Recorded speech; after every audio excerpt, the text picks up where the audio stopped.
Hola, te doy la bienvenida a nuestro curso introductorio de SQL o SQL con MySQL. Mi nombre es Álvaro Camacho y seré tu instructor en este curso. La idea de este curso es dar un acercamiento inicial al lenguaje SQL para las personas que nunca vieron SQL en su vida utilizando MySQL, ¿de acuerdo? Es un curso muy superficial, no vamos a profundizar mucho en los conceptos, sin embargo, si queremos darles una muestra general de varios de los comandos utilizados, principalmente de SQL, para que ustedes se identifiquen mejor con este lenguaje, ¿de acuerdo? También, si ya tienes experiencia con SQL y de repente no recuerdas un poco la sintaxis, este curso también es recomendado para ti. Entonces, estaremos utilizando nuestro IDE o ambiente de desarrollo integrado llamado Workbench y en él ejecutaremos una serie de comandos muy básicos, muy sencillos para que ustedes aprendan a trabajar con las bases de datos, ¿de acuerdo? Especialmente utilizando el lenguaje SQL. Vamos a usar las bases de datos que aparecen en el ejemplo aquí o que vienen por defecto en nuestro programa. Vamos a aprender a acceder a través de nuestro command prompt en caso de que quieras trabajar utilizando las líneas de comando, o si lo prefieres usa la interfaz gráfica, que es la más recomendable para aprender, ¿de acuerdo? Vamos a aprender a crear bases de datos, vamos a aprender a eliminar bases de datos, vamos a aprender a crear tablas, asignar nombres a los campos, asignar tipo de variables a los campos, vamos a aprender a eliminar las tablas, vamos a aprender a insertar información en estos campos, ¿verdad? Información importante. También aprenderemos a actualizar la información que se encuentra en nuestras tablas, aprenderemos de la misma manera a crear, por ejemplo, llaves primarias, ¿de acuerdo? Que muchas veces necesitamos establecer una llave primaria para asegurarnos de que mantenemos la integridad de nuestros datos, inclusive es necesaria para evitar que haya duplicidad en nuestros registros, ¿de acuerdo? También de la misma forma estaremos enseñándoles a crear columnas o a crear campos después de que la tabla ya fue creada, ¿verdad? Vamos también aquí a importar directamente un archivo SQL a nuestro script y vamos a ejecutarlo porque pues para digitar todo esto puede ser un poco dispendioso, pero es muy importante que sepamos cómo importar un archivo SQL, ¿verdad? También vamos a aprender aquí a hacer selecciones de nuestros datos, a aplicar filtros de acuerdo con nuestras necesidades. En fin, vamos a realizar una serie de ejercicios bastante sencillos que les permitirán a ustedes tener una idea general de cómo funciona SQL, ¿de acuerdo? Utilizando Workbench, que es el IDE de MySQL.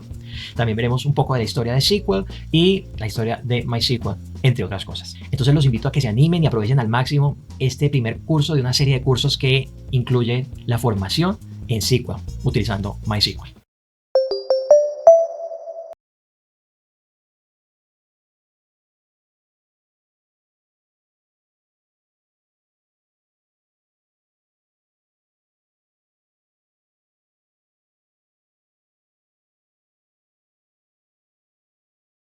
Y bueno, ahora vamos a hablar un poco sobre la historia de SQL, ¿verdad? Se puede pronunciar SQL, SQL, pero vamos a pronunciarlo SQL, vamos a acostumbrarnos que nos queda más fácil de esa forma, ¿de acuerdo? Hay una controversia muy grande en cómo pronunciarlo correctamente, pero nosotros simplemente vamos a hablar de SQL aquí, ¿de acuerdo? Entonces, ya que ustedes están comenzando con este lenguaje, es importante que conozcan un poco de su historia, por qué surgió, cuáles fueron los motivos que generaron la necesidad de desarrollar un lenguaje así, ¿de acuerdo?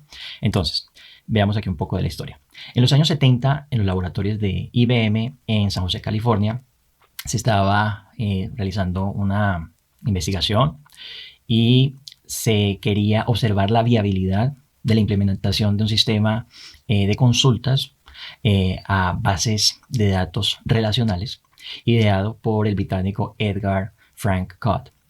Él ideó una forma sencilla de manipular y extraer no solamente los datos, sino las estructuras de los datos aprovechando este modelo relacional de bases de datos conocido como DBMS, ¿de acuerdo? Database Management Systems. Antiguamente las bases de datos eran secuenciales, era una tira de caracteres de texto que la única forma de accederlos era siguiéndola. Entonces no había una forma de hallar una relación entre ellos, lo que impedía que se facilitase, digamos, el hallar estos datos de una forma como más específica.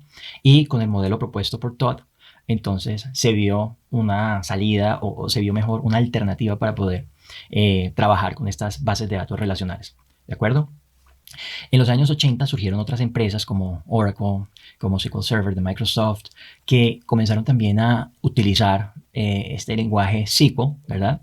Para trabajar con bases de datos, desde luego. Y a ver ese surgimiento de tantas empresas queriendo trabajar con SQL, entonces entró el Instituto Americano Nacional de Estándares, o la ANSI, a crear una regulación para este lenguaje. Dijeron, no, vamos a establecer unos estándares, algo análogo a lo que hizo el modelo OSI, ¿verdad? De telecomunicaciones.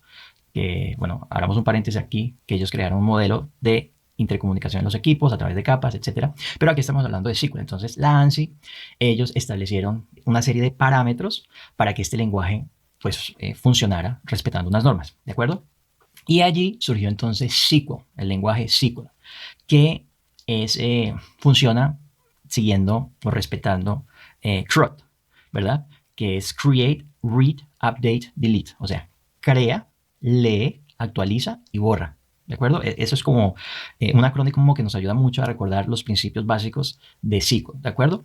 Entonces surgieron, Lance dividió estos comandos en tres grandes grupos, ¿verdad?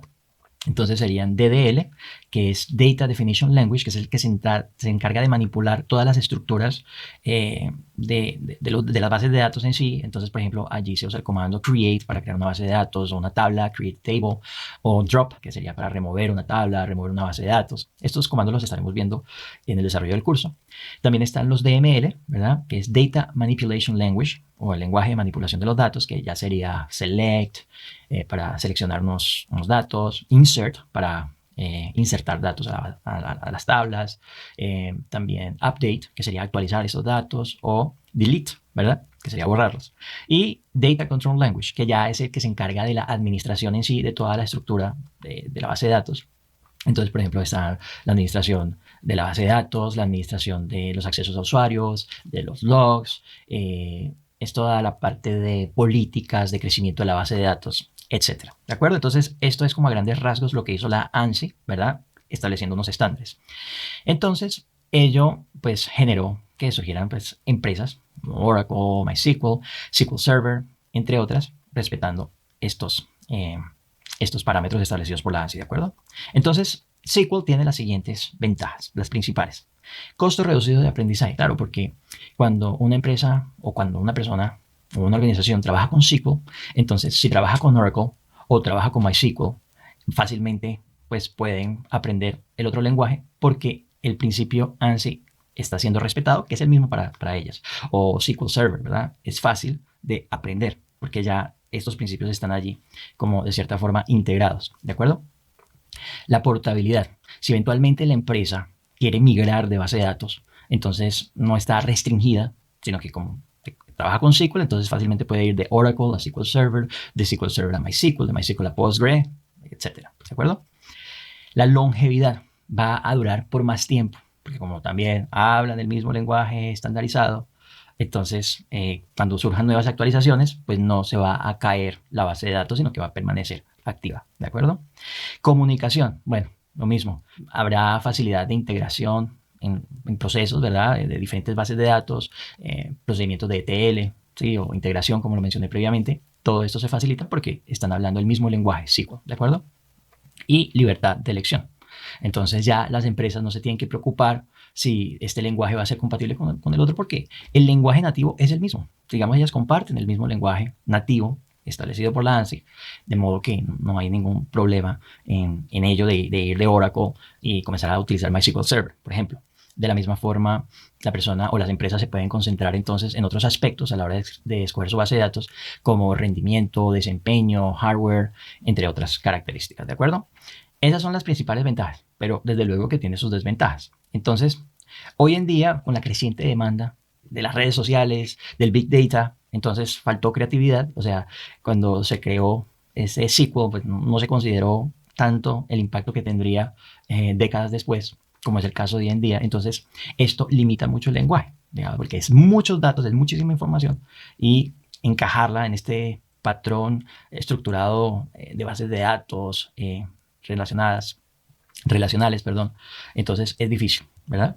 Otra desventaja, pues, es que surgió NoSQL, el surgimiento de lenguajes que no siguen los estándares ANSI. Entonces no son SQL, o sea, es un lenguaje que ya sí puede atender mejor la demanda de la actualidad de los datos, pero ya es más específico.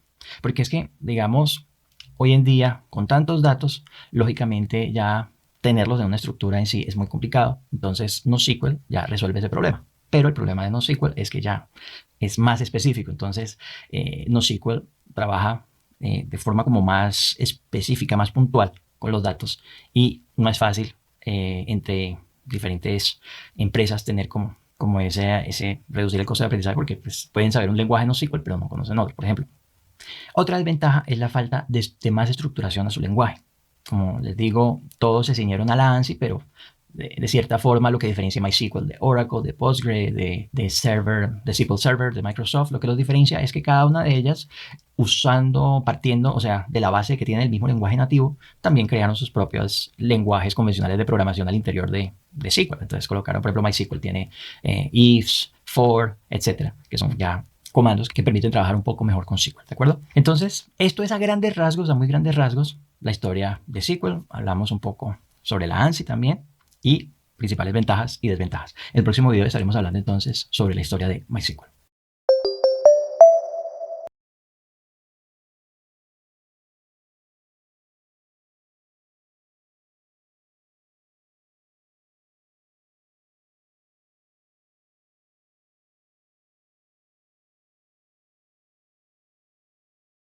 Hola a todos, entonces ahora vamos a hablar en este video un poco sobre la historia de MySQL. Ya vimos la historia sobre SQL, ahora hablaremos sobre la historia de MySQL. Entonces, fue desarrollado en la década de los 90 por los suecos David Axmark y Alan Larsson y también por el finlandés Michael Wildenius. El nombre MySQL viene de My, la hija de Michael, ¿de acuerdo? Y SQL por Structured Query Language.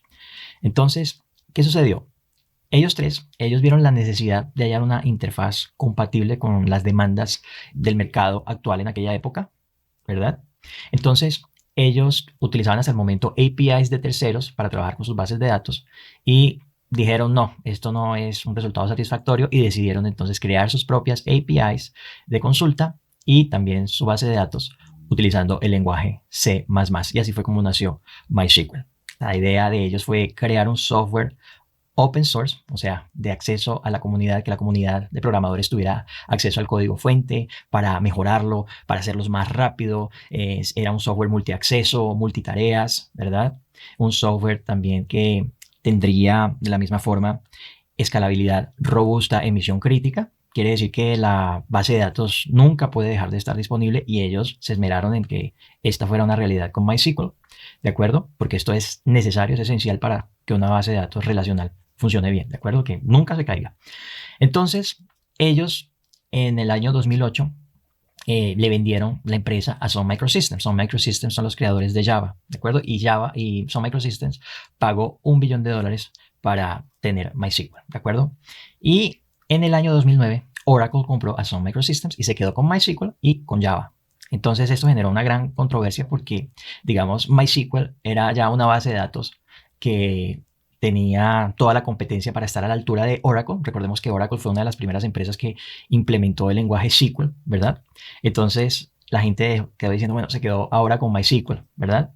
Pero ellos usaron simplemente una estrategia de guerra. Si no puedes con tu competencia, cómprala. Eso fue lo que hizo Oracle, ¿de acuerdo? Entonces a partir de allí Oracle se quedó con MySQL, manteniendo eso sí la opción open source, que fue originalmente, digamos, creado así por sus fundadores y también dejando una versión ya paga por los usuarios, pero sin disminuir en la versión open source las funcionalidades que ya acostumbraba a tener MySQL, ¿de acuerdo? Lo cual es bastante importante. Ahora hablemos un poco sobre las características de MySQL. Se trata de un servidor robusto, digamos, multiacceso, lo que les mencioné anteriormente de estar siempre al aire, escalabilidad robusta, emisión crítica, digamos, es una de sus principales características.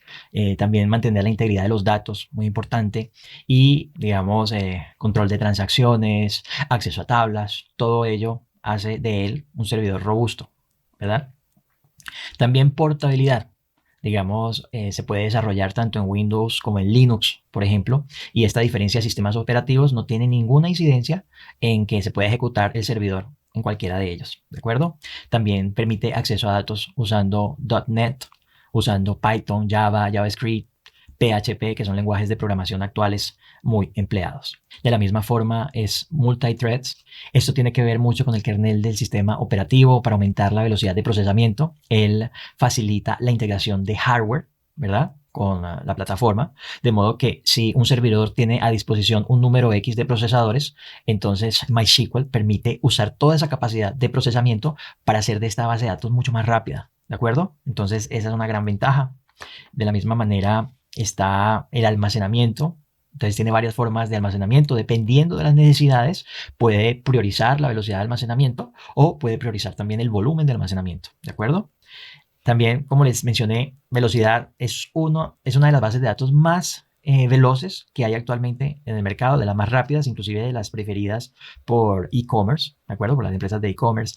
También estamos hablando de Amazon, BigQuery, estamos hablando de Azure, que es de Microsoft, BigQuery de Google. Ellos tienen instancias de MySQL, ¿verdad? Para que los usuarios puedan ejecutar MySQL en sus plataformas. Entonces esto es bastante bueno, es una gran ventaja.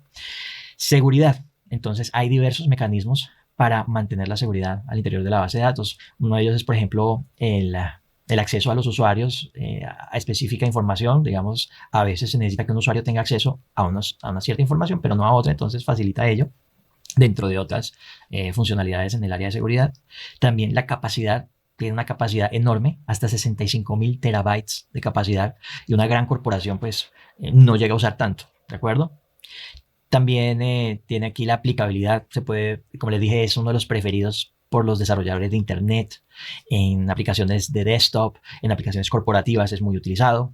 Y finalmente los logs, es un software o es un servidor que registra todo, todas las transacciones que se hacen, recupera fácilmente la información, y no solo ello, sino que también crea como esta réplica de servidores siguiendo el esquema master-slave, ¿de acuerdo? Entonces, por ejemplo, en muchas partes del mundo se puede replicar la información, de modo que si en un país se cae un servidor, otro país que cuente con la información puede suplir esta demanda sin afectar su desempeño. ¿De acuerdo? Entonces, eso es a grandes rasgos las características de MySQL y un poco de la historia de MySQL. En el próximo video estaremos procediendo a instalar MySQL en nuestro computador. Hasta el próximo.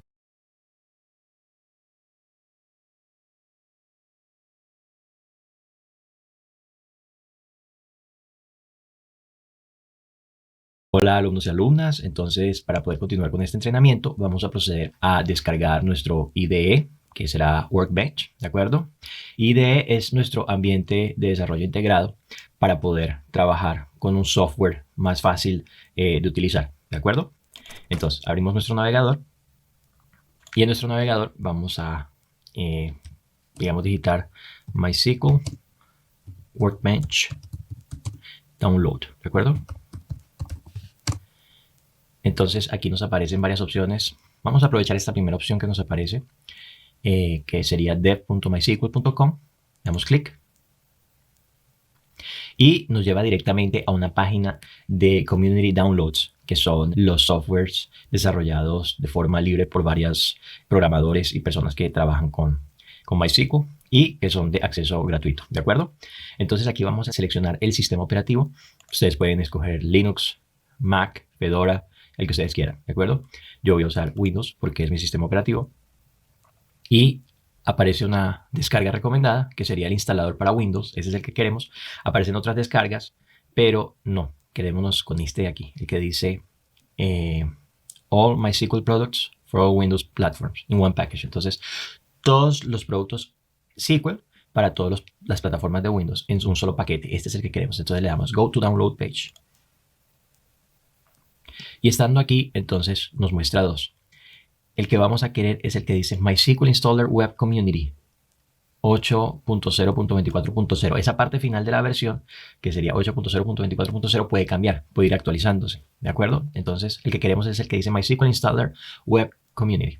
Principalmente es esto. Y como ustedes observan, es una descarga relativamente pequeña. Le vamos a dar clic en Download, ¿de acuerdo? Y nos dirige a una página que nos pide que para poder descargar MySQL tenemos que hacer una autenticación con Oracle. Recordemos que Sun Microsystems hace parte de Oracle y que MySQL era propiedad de Sun Microsystems. Entonces, por ello debemos hacer un sign up en la página de Oracle. No quiere decir que nos vayan a cobrar. Esto es un software libre, es gratuito para nosotros. Pero si ustedes no tienen cuenta en Oracle, tienen que dar clic aquí donde dice sign up. En mi caso, yo ya tengo cuenta, entonces yo simplemente le voy a dar login. Y él me redirige a la página de sign in de Oracle. Yo, como ya tengo mis credenciales aquí, simplemente le voy a dar sign in. Y en este momento, entonces, me permite descargar el instalador, ¿de acuerdo? Le doy clic y va a descargar mi instalador. Yo lo voy a salvar en este computador. Puede ser allí. y me aparece aquí ya descargado, le doy clic. Ahora, él me va a mostrar qué tipo de configuración yo quiero. Yo quiero realizar la configuración más completa que instala todos los productos necesarios para propósitos de desarrollo con MySQL. Entonces va a ser esta primera opción, Developer Default, ¿de acuerdo? Entonces le damos Next. Él va a instalar varios conectores, una serie de módulos que va a necesitar. Aquí a mí me va a mostrar una serie de conflictos, ¿verdad? Porque yo previamente ya había instalado Oracle MySQL, pero a ustedes puede que no les aparezca esta parte. Sin embargo, aquí me dice este path ya existe. Si ustedes ya habían instalado MySQL antes, puede que les aparezca. Si no lo tienen, no se preocupen. Lo que les va a mostrar en esta parte de la instalación es que ustedes sepan que ya es un path existente o el path donde usted lo desea guardar, ¿de acuerdo? El path es como el camino, el directorio en el cual usted va a almacenar su programa. Le damos clic en Next. Me da la advertencia. ¿Está seguro que quiere continuar? Yo le digo que sí. Y ahora me habla de una serie de requisitos que digamos, no se están cumpliendo y que va a necesitar resolverlos automáticamente. Yo le digo que sí, que hagámoslo. Y me dice que no han sido satisfechos, que pueden ser actualizados o no serán instalados. Yo le digo, no se preocupe, vamos adelante. Entonces me muestra todos los módulos que necesitarán ser descargados, ¿verdad? Para poder realizar mi instalación. Como ustedes observan, uno de ellos es Workbench aquí, ¿de acuerdo? Entonces, en este momento le damos Execute y él va a descargar todos estos módulos. Él puede demorar algunos minutos, algunos instantes. Puede ser muy rápido, puede ser despacio. Yo voy a dejar que lo haga completo porque la descarga usualmente es rápida. ¿De acuerdo? Vean, ya va a acabar de descargar todos los módulos. Y listo. Ahora le damos clic en Next. Y ahora me dice, ahora estamos listos para instalar estos paquetes. Los descargó, ya los tiene listos para instalarlos. Y le voy a dar Execute. A partir de este momento voy a pausar mi video por algunos instantes en cuanto se instala MySQL Server, ¿de acuerdo? Bien, acabo aquí de realizar la descarga de todos nuestros módulos y estamos listos para la instalación. Le damos clic en Next y nos pide entonces la configuración del producto. Vamos a estar configurando cada uno de estos productos, ¿de acuerdo? Que será MySQL Server, MySQL Router y ejemplos, samples and examples, muestras y ejemplos. Le damos clic en Next. Ahora nos pide el tipo de configuración del servidor que queremos. Va a ser el computador de desarrollo, la dirección, el tipo de conectividad, el protocolo TCP/IP. Bueno, todo esto lo vamos a dejar por defecto, ¿de acuerdo? No vamos a cambiar nada de lo que hay aquí. Y nos pregunta ahora el método de autenticación. Si queremos usar el tema de un password, encriptarlo con un password fuerte, ¿verdad? Que es lo recomendado. O utilizar el método de autenticación que siempre ha sido utilizado por MySQL. No, vamos a usar este, que es un método de encripción más común y el más sencillo, ¿de acuerdo? Vamos a darle clic en Next. Ahora nos va a pedir que nosotros establezcamos un password para nuestro root. Recordemos que tenemos un usuario root que es el administrador de nuestra base de datos y es el único usuario que vamos a tener, ¿de acuerdo? Entonces ustedes creen un password, algo que ustedes recuerden con facilidad, ¿de acuerdo? Aquí no se tienen que preocupar. Dice que es un password que no tiene ningún tipo de, o sea que es débil, no importa. ¿Listo? Y aquí nos pregunta que si queremos crear otros usuarios. No, vamos a usar únicamente el usuario root, que es el administrador. Le damos clic en Next. Y ahora nos habla sobre el servicio de Windows. Si queremos que MySQL sea un servicio de Windows, eso quiere decir que siempre que Windows se reinicie o haga boot, entonces MySQL también vuelva y se active y quede al aire, ¿sí? Queremos que nuestro servidor esté siempre activo. Y le damos clic aquí en Next. Ahora viene para aplicar la configuración, le damos ejecutar, ¿de acuerdo? Son todos estos pasos que se estarán realizando y puede que se demore unos instantes, ¿verdad? No hay ningún problema. Lo importante es que realice todos los pasos, toda esta secuencia de pasos, ¿de acuerdo? Ahora dice que la configuración de MySQL Server fue exitosa. Ahora faltan los otros dos parámetros. Sigue el SQL Router, ¿listo? Le damos Next. Lo mismo, vamos a mantener todo esto por defecto, no vamos a cambiar nada donde está la configuración del router. Le damos Finish y Samples and Examples, le damos Next. Bueno, ahora habla sobre la conexión al servidor. Entonces vamos a usar un tipo de servidor standalone, ¿de acuerdo? Y nos pide colocar nuestra contraseña para poder verificar que esa conexión cliente-servidor, recordemos que hemos hecho de nuestro computador también un servidor y el mismo cliente y el servidor se encuentra en el mismo dispositivo, ¿de acuerdo? Entonces, siempre que entramos en contacto con la base de datos, vamos a tener que tener esta conexión. La chequeamos y dice que fue exitosa. Perfecto. Le damos clic en Next y finalmente aplica estas configuraciones. Le damos Execute. Y este es el paso final, ¿de acuerdo? Ahora la configuración de samples y examples fue exitosa. Bien. Ahora le damos clic en Finish. Y finalmente le damos clic aquí en Next de nuevo. Ahora sí, la instalación está completa. Nos dice Start MySQL Workbench After Setup. O sea, cuando acabemos la configuración, si queremos que MySQL Workbench arranque, le damos que sí. Y también está MySQL Shell. Listo. Aquí nos da un breve resumen de lo que fue hecho. Le damos finalizar. Perfecto. Y ahora va a abrir nuestro Shell, ¿verdad? Que es este de aquí. Y nuestro Workbench. En nuestro Workbench, entonces nos muestra aquí la conexión interna que tenemos con el servidor propio de la máquina, que es el localhost, ¿de acuerdo? Y si le damos clic en ella, nos va a solicitar que introduzcamos nuestra contraseña. Bueno, en mi caso no me la solicitó porque yo previamente había autorizado que mi contraseña fuera guardada, pero si no, digamos, en el caso de ustedes les va a pedir que digiten la contraseña, digítenla y le dan clic a la opción de recordar contraseña para que cada vez que la estén accediendo aquí al servidor local no se las pida, ¿de acuerdo? Entonces estamos aquí ya en nuestro IDE, ¿de acuerdo? Hay personas que prefieren trabajar por el Command Prompt y digitar allí todas sus líneas de comando. Perfecto, lo pueden hacer. Digamos, el IDE va a facilitar la parte gráfica, la visualización de las tablas. Y esto nos va a ayudar bastante y es así como les vamos a enseñar a trabajar con MySQL a través aquí de este ambiente gráfico que fue desarrollado específicamente para que las personas que trabajan con bases de datos puedan tener facilidad a la hora de trabajar con todos estos procedimientos propios de las bases de datos, ¿de acuerdo? Entonces, ahora sí tenemos nuestro ambiente listo para trabajar y en el próximo video estaremos procediendo a analizar algunas definiciones necesarias para conocer un poco más sobre MySQL.